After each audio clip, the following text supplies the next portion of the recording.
I am Patso, that's my name. I'm 25, if that matters. I was born in a very small Eastern European country by the name of Bulgaria. After 6 years of, having that as a goal, I'm finally here in America. I was in the Netherlands, Denmark, France, Spain, Germany, Bulgaria, and now America. So that's 7 in the last 9 years, really. So why America? I'm like into things that, in American culture are more prevalent compared to how they are portrayed and how they are covered in Europe as far as like pop culture or hip hop culture or basketball or any of my interests really. So from a very early age I wanted to come here, and especially overseas, and you being American you don't realize that, but like when you're over there it's always portrayed as this land of opportunity and everything is possible type of thing. I feel like that's the biggest selling point of America.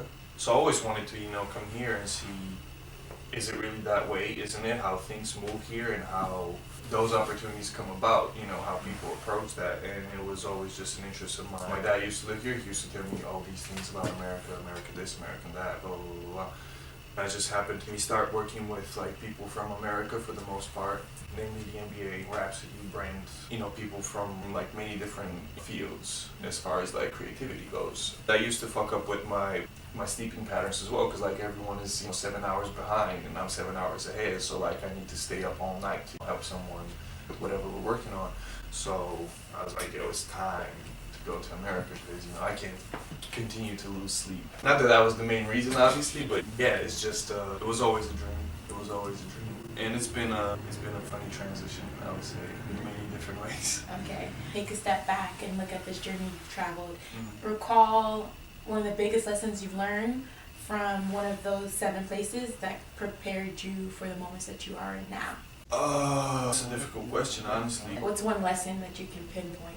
Oh, well, Yeah. That's easy, I would say. If it had to be just the one, it's like, it's not a rat race, it's a marathon. I was fortunate and blessed enough to meet people and be around people, even before coming over here, who have that same mentality and share that same perspective on things and how you should develop yourself and further yourself and how you should approach literally everything that you do and or you put your name on. Like, I had a funny encounter the other day. I met from the studio, if you remember her. She was like, "Do you have an Instagram?" And I was like, "Yeah, sure." She pulls out my profile. She's like, "Oh, you famous?" And I'm like, you don't know that. Social media makes that, and especially I mentioned that rat race marathon thing. And in America, ever since I've been here, it's like that's been the toughest for me to adjust to, because you only get to see their good moments. You only get to see people's accomplishments, people's advancements in life, or their work life or whatever. Yeah, to me, it's been like a very tough adjustment to do that. Okay, so talk to us about your balance. How have you found the balance between being active, Yeah. staying relevant? Yeah. It's been tough sometimes. It's been tough because once you build an audience, and it doesn't have to be only on social media, just in general, once you build an audience, they get used to that thing. So, you have to create habits and patterns. So when you try to venture out and do something new, people are like, yo, I don't follow you for that. I follow you for this one strict thing. And since I'm on the internet as well, my opinion matters so much that, you should listen to me. And, I kind of control you in a way. And I'm like, that's not the case at all. I can do whatever I want to do and do it whenever I want to do. I put myself in that position. It might sound a bit cocky, but I've worked my ass off to put myself in that position. I would say I stay relevant. I try to stay relevant at least by mostly showing my work and mostly showing what I'm doing as a creative person. We all have very interesting lives, and everyone has something great happen to them at least every third day, I would say, at least in my perspective. And we're quick to share that, but I'm not that type of person. Obviously sometimes I want to share some stuff as well. My whole perspective is that you want to be considered a great creative or a great producer of content, no matter what the content is. I feel like you should let your work speak first and then introduce everything else.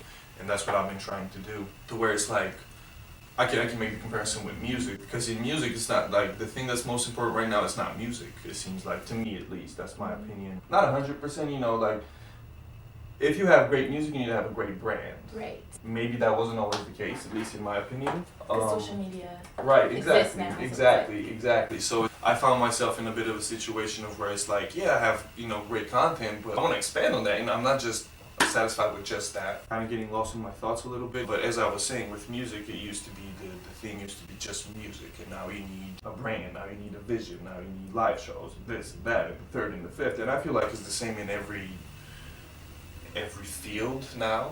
For example, I started, you know, this NYÁMA thing. What is NYÁMA? Yeah, right. Yeah, it's a creative group of people who share those same values that I was talking about earlier. That it's not a rat race; it's a marathon. And if you want to create something, let's create something timeless. Let's create something that is gonna stand the test of time. People know me for, let's say, doing this album cover, that album cover, or this single, or this collaboration with this, that, and the third, right? And it came a point where I was like, I've been working the last like 5-6 years to help other people get their vision out in the world. And that's amazing. And I've met some amazing people. I've worked with some phenomenal creatives, and I've learned so much from them. But it's like, I want to do what I want to do. You know what I mean? I want to push my vision as well. So that's how NYÁMA came about. I spoke to Cassius about it. Saint Cassius. You should check who that is. He sat me down really, and he was like, what do you want to do? And I was like, I really want to do just what I do. That's it. And he was like, well, that's a tough sell sometimes. We should create our own content at all times. It's always been that you need to wait on a blog to pick up a story, or you need this person to come write a story on you so they can post it online so their friends can see it, blah, blah, blah, blah. To me, it's more so, if I want to shoot a video and I have friends who have a camera and are great at it, I'm going to do it. I'm not going to wait for someone to come and be like, let's shoot this video for yourself. If I want to make t-shirts, as I did, I'm going to make t-shirts. I've been fortunate enough in the last, ever since I moved here, I mean, 8 months now, Yeah, right? 8 months. To have people around me who like believe in that vision have helped me like build that team around me of, you know, great people who are ready to learn and ready to follow that same philosophy while pushing the envelope, really. What are some of the things individuals, brands, companies could get from approaching NYÁMA? What could they Like get?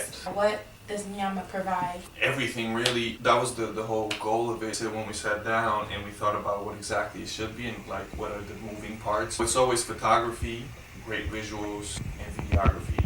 So as I said, being a creative to me is not, once you put any title to it, any label on it, to me it kind of loses its point, really. I'm a graphic designer, right, if you say that, and then that boxes you in, that, you know, you can't do anything else outside of that. Just a photographer, and then you don't edit photos, or you edit photos, and blah, blah, blah, blah. I don't feel like you should box yourself in. You're not going to be great at everything, obviously, but that's the point, again, of NYÁMA. It's like, find the people that share those same values, that want to be equally as great in whatever they're doing as you want to be. So I feel like we can provide that. Yeah, no limits, great values. Yeah, basically that. I can't really stress enough that, to me, that's what being a creative is. That was the biggest transition for me. You know, I was struggling with that a lot, for like 3 months, I would say.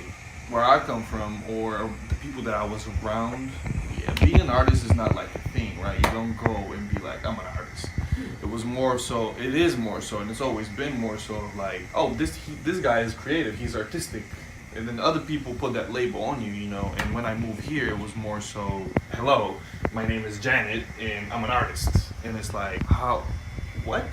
So I just want to try to remove that from being a part of the conversation, where it's like, let's meet. Oh, hey, my name is Janet. Well, hey, my name is Patso. And then I don't want that first question to be, are you artistic? Are you an artist? Let's sit down, and if I find you artistic and you find me artistic, let's be artistic together. As opposed to, I'm artistic. Oh, hey, I'm artistic too. So let's be artistic together. Let's find if we are, and then, you know, combine. If that makes sense. It's again a bit of a blurred line nowadays, to where anything can be seen as artistic as long as you sell it that way. But I want something to be artistic. People are gonna realize, oh, this is artistic. It's not gonna take me or anyone else around me or in our camp to be like, this is artistic and you should acknowledge it as that. No, this is that thing, And if you see it as artistic, welcome aboard. You know, you fuck with us and we fuck with you.